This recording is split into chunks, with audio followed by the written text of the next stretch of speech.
Hey everyone, it's Natalie, also known as Knitty Natty. Today we are going to do a folded brim without a provisional cast on.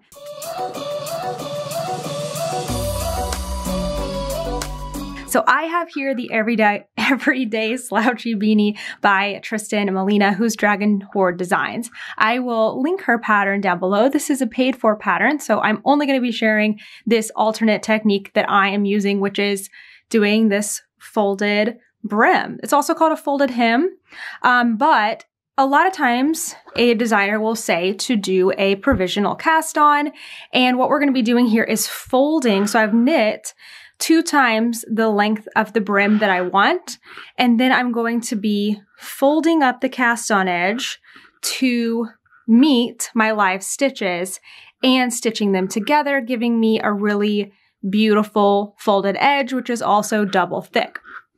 So if your pattern calls for provisional, but you're like, I don't want to do that, which I don't want to do that because I think it's very time consuming and unnecessary, here is what you can do. So I have cast on, long tail cast on, over 2 needles. All that means is that when I did my cast on, I took my 2 needle tips and I placed them up side by side like so. And I pretended that this was 1 needle, and I cast on all my stitches over the needle. And I've got another tutorial video that shows that I'll link down below. So now I'm ready to actually do my folded part, and I wanted to show you how I do that. All right, let's get started. So I am going to be working into the long tail cast on. So it is important to do the long tail cast on here. I think it's one of the easiest ones to get into. Let's take a look at it. Nice and focused here. All right. So the long tail cast on, there we go. And this is a little hard to see, I know, because it is fuzzy. I've got mohair and fingering weight, which the fingering weight has tweed in it. It's got all the things. But you can see my stitches are these like little dashes, kind of like little chain things. So I'm not going to be going into, you can see my purl bumps now if I turn it this way. No, I want this to be super flat. I am going to be going into the little dashes that go across my long tail cast on. And if that doesn't make sense now, it should make a little more sense once we actually get started. So don't stress. So what we're going to do first is fold things up. So I'm going to take kind of the middle here and pinch it and just roll my cast on edge up inside towards my live stitches.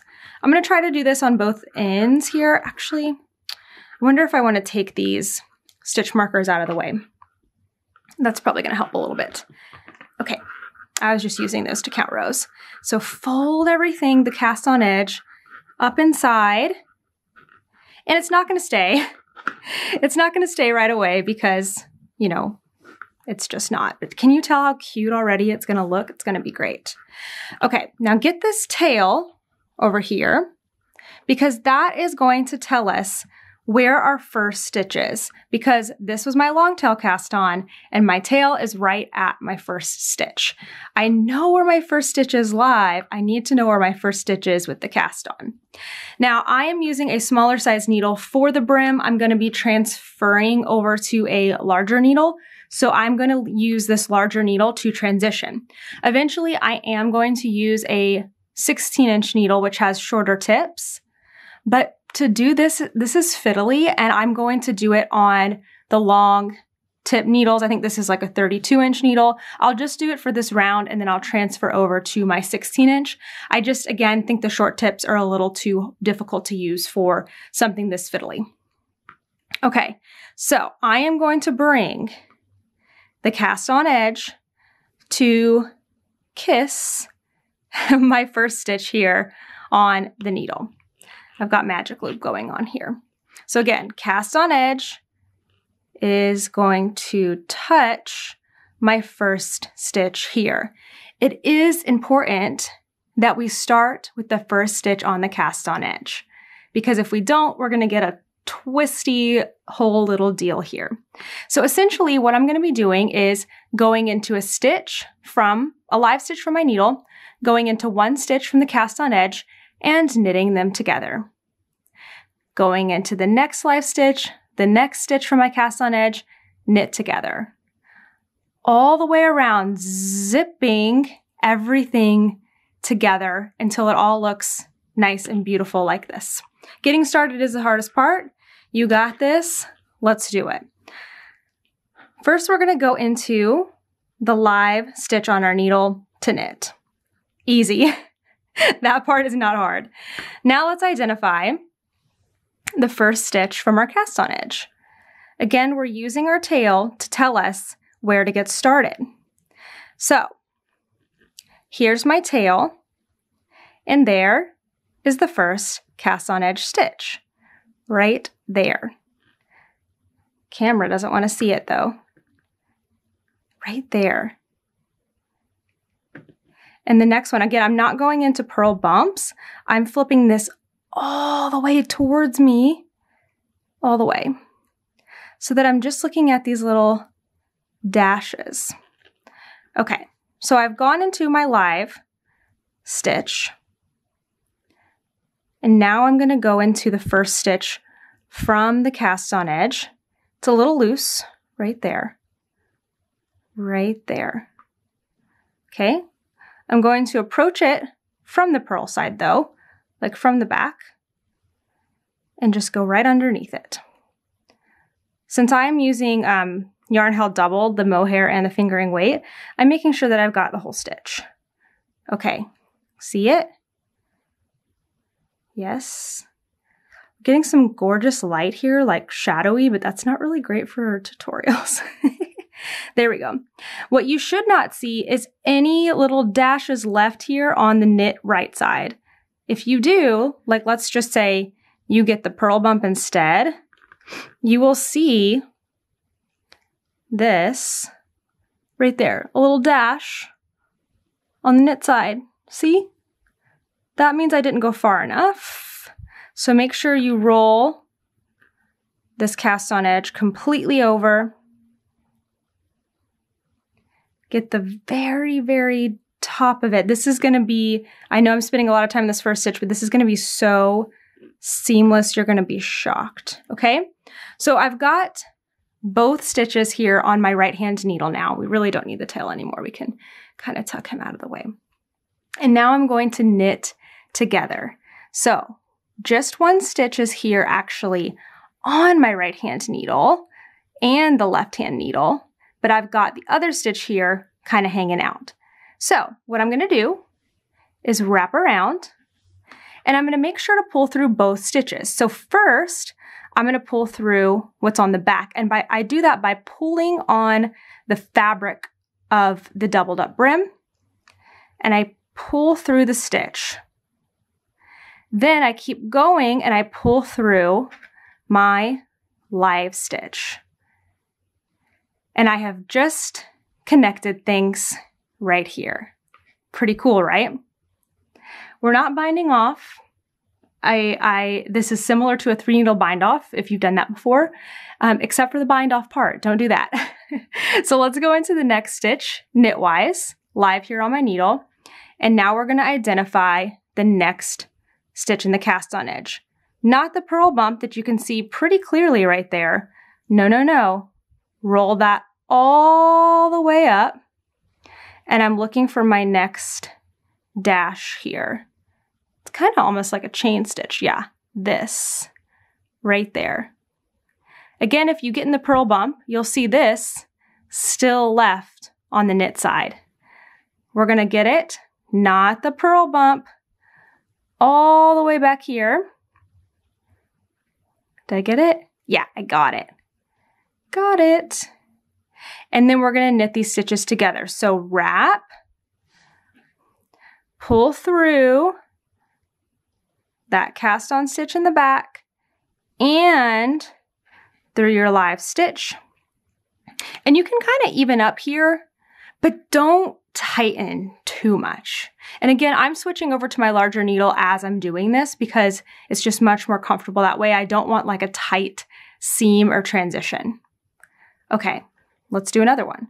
Into the live stitch, roll things back, take a look, see if you can identify it, not the purl bump, all the way back here, right here, right here. Dive that needle into it. And I can check and make sure I got it. I don't see anything left. And then we're going to pull through. Wrap around and pull through both stitches. Okay, I've done it for 3 stitches now. You don't really need to count or do anything because you cast on the same number of stitches. You've been knitting the same number of stitches, or you should, at least for a folded brim or hem.